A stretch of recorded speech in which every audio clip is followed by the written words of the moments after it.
Stop, lâche le bouton.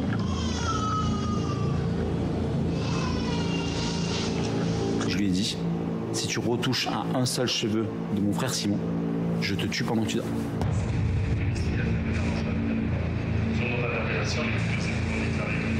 Et j'ai quitté le foyer familial et j'ai fugué pendant presque un an.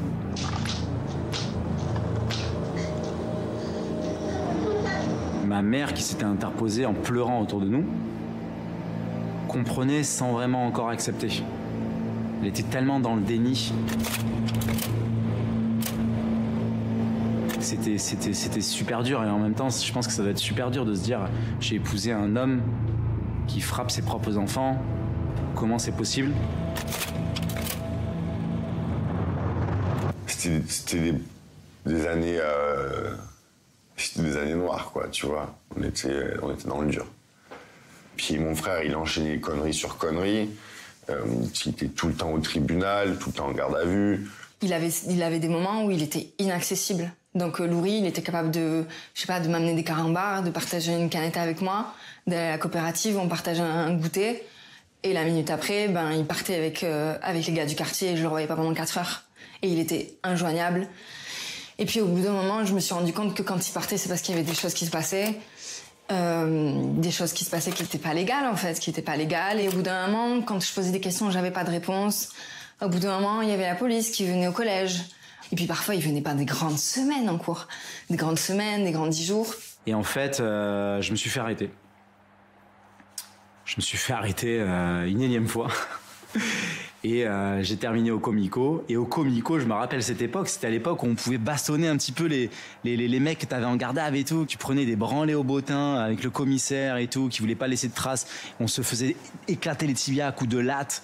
Et les mecs me démontaient, et puis je me rappelle trop ce moment. Et j'étais là, les gars, vous pouvez y aller bien plus fort. Vous savez pas la branlée que je vais prendre en sortant. Et c'était vrai. Et je suis sorti, j'ai pas fait 1 mètre du commissariat que j'ai mangé la branlée de ma vie. Et il y avait ma daronne dans la voiture. Et là, elle a compris. Et là, elle a demandé le divorce. Je me dis pas là.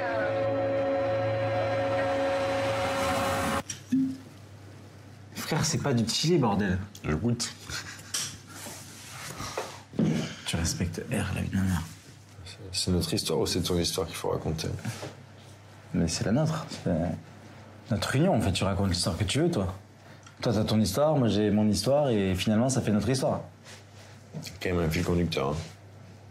Et lequel? Et la réalité.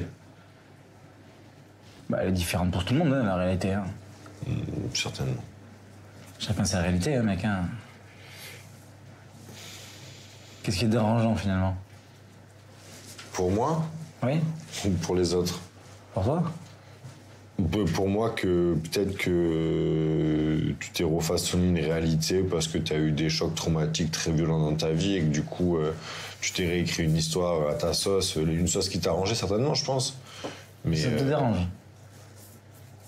Ouais, des Pourquoi? fois ça me dérange. Mais parce que des fois, je trouve pas juste les choses. Du genre ta façon de te raconter notre position avec notre père ou même avec notre mère, tu vois, du genre en mode ils ont été durs avec moi, c'est le même propos de dire putain la vie elle est dure avec moi alors qu'en fait toute ta vie t'étais dur avec la vie, tu vois. Qu'à un moment donné il faut juste ouvrir les yeux, se rendre compte que c'est juste une réciprocité, quoi, tu vois. Si toute ta vie t'es dur avec les autres, bah c'est de juste guerre d'un moment donné d'en reprendre une bonne partie dans la gueule, tu vois. Ça semble cohérent dans le sens. Oh, ouais, non, ça semble cohérent aujourd'hui pour toi parce que tu l'as vécu, mais quand tu te faisais traîner, mec, et que c'était quand même pas tout à fait à la hauteur de ce que t'avais peut-être fait, tu disais quand même pas ça. Aujourd'hui, moi, je trouve que t'as adouci quand même bien les choses aussi à ta manière pour pas essayer de lui jeter la pierre. Y a pas de problème, mec. Mais par contre, je vais te dire un truc. Ce jour-là où il t'a descendu des escaliers et il t'a foutu dans la cheminée à grands coups de poigne, mec, tu disais peut-être pas la même chose. C'est pas faux. Ouais. Peut-être qu'on avait aussi notre part de responsabilité. Alors, c'est là où tu te trompes, en fait. C'est que moi, j'ai jamais rechigné sur... J'ai toujours dit, en fait, que j'étais un enfant passable. J'ai été la pire des planches pourries. J'ai fait toutes les conneries du monde. J'ai été certainement un des pires. Et je sais, honnêtement, aujourd'hui, avec le recul, en étant père de famille, mais pas un 10 millième, mec, j'encaisserais ce qu'ils ont encaissé. Néanmoins, pallier à des enfants comme nous par les coups n'a juste pas été la bonne manière en fait de faire. Et que tu le veuilles ou non, moi ça m'a traumatisé, moi ça a été dur et moi je m'en suis pas remis et ça a enchaîné des choses dans ma vie et tout qui m'ont mené à l'homme que je suis aujourd'hui. Moi mec, et en fait, on va pas refaire l'histoire, mais j'ai aussi été l'aîné mec. Et t'es toujours en train de me parler de ta position et je l'entends ta position. Mais mec, t'as fait beaucoup plus de conneries que moi, c'est normal que t'aies vachement plus reçu, frérot. T'as dégusté. Et ô combien j'ai mangé pour ta pomme alors que je l'avais rien fait. Je dirais à un moment donné, dans la vie, mec, un prêté pour un rendu. Tu manges ce que t'as donné. Et quand t'as donné tout en fait, être un enfant battu parce que finalement t'as été dissipé, c'est peut-être pas la juste valeur. Donc je pense qu'il faut quand même tempérer. Attends. Et c'est quand même une petite demi-mesure, mec. Oui, dissipé. Ta fille est dissipée, d'accord? Un enfant qui a 9 ans fait un braco et qui va taper un cinéma à l'âge de 10 ans, mec, c'est pas dissipé, c'est être complètement à côté de ses pompes. On n'est pas obligé de reparler de ce genre de choses. Mais je sais pas, tu me parles de choses, moi je te dis, c'est là où j'ai envie de classifier un petit peu. Un enfant dissipé, c'est un enfant qui, tu vois, peut-être... Tu vois, se bagarre à l'école, quoi. Tu vois, ça, c'est un enfant dissipé parce qu'il a un problème de tenue. Tu vois, un enfant qui a 10 ans... Putain, la tempête 99, c'était quand, ça, la tempête 99? On avait quel âge, mec? Je sais pas. Et mec, on a rasé toutes les maisons qui existaient au monde. Toutes les maisons qui existaient, qui étaient un tant soit peu endommagées, on a tout rasé. On a piqué l'argenterie, on a tout rasé, mec. On s'est fait tirer à coups de fusil. Enfin, je veux dire, c'est pas être dissipé, ça, mec. C'est être un cancre. Je veux dire, il y a quand même une énorme notion entre les deux. Et si en grandissant, t'arrives pas à faire la différence, je veux dire, moi, je comprends pas. Pour moi, c'est pas être un cancre. Dis ça à tes filles, frère. Moi, c'est cette partie cagoule, parce que c'est de ça qu'on parle, en fait, foutre la cagoule. Moi, j'ai adoré, quoi.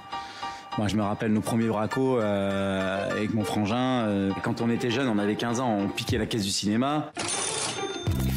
À 17, on tapait tout l'arsenal des nouveaux ordinateurs de son lycée.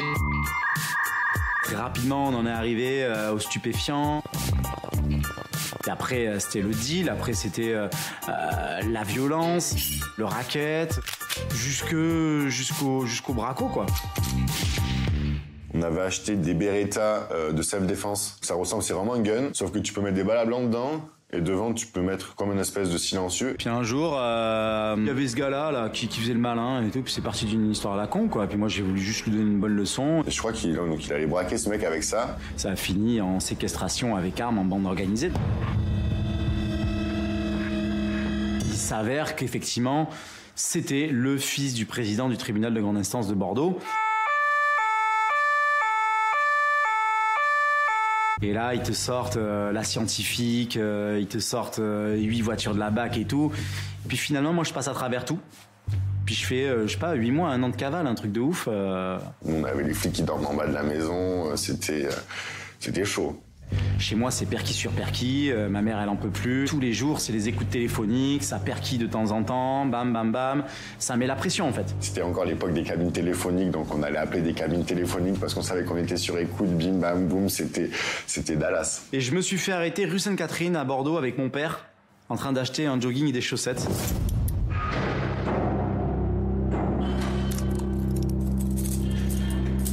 Quand je suis arrivé en détention, ça a quand même été très délicat.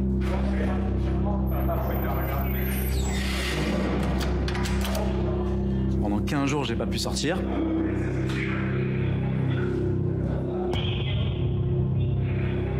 Je pensais que j'allais en découdre très très fort, en fait. Donc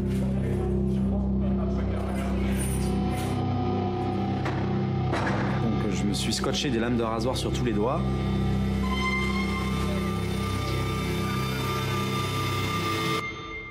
Je pensais que j'allais me faire tuer.